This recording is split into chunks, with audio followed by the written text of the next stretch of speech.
All right, guys, here's some shotgun stuff that I think you should know that the comments show that you so often don't. Pattern size and pattern density has nothing to do with barrel length.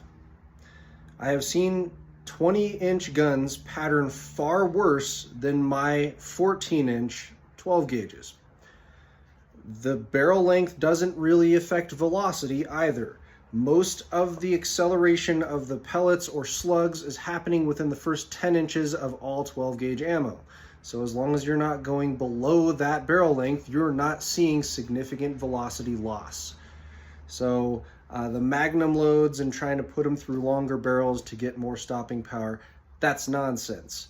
It's also doubly nonsense since we know that all of the loads that we would use for defense, the quality defense slugs, the quality defense buckshot gets more than enough penetration through any gun at any defense distance. We want tight patterning buckshot. We are trying to keep all pellets on a bad guy, not spread the pellets out to increase our hit probability. We are increasing our miss probability and shooting a good guy with an errant pellet when we get larger patterns.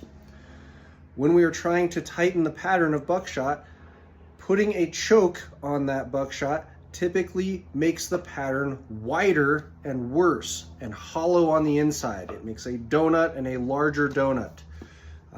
There are dedicated chokes for buckshot. Some of them work, and the only loads I've seen them work on are the crappiest, widest patterning buckshot.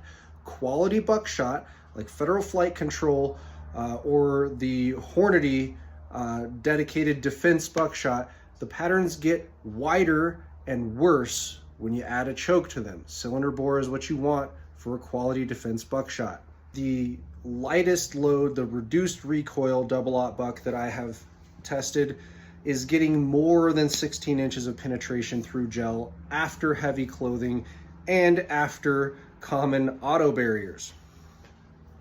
Slugs are not all great penetrators. Some slugs are. Those slugs typically have a hardened alloy or a supported core.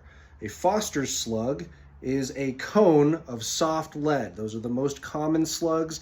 They do not penetrate well through any barriers. They don't even penetrate well in ballistics gelatin. A Foster's slug, unsupported, typically gets less than 10 inches of penetration in ballistics gel. They just deform and fall apart in the gel.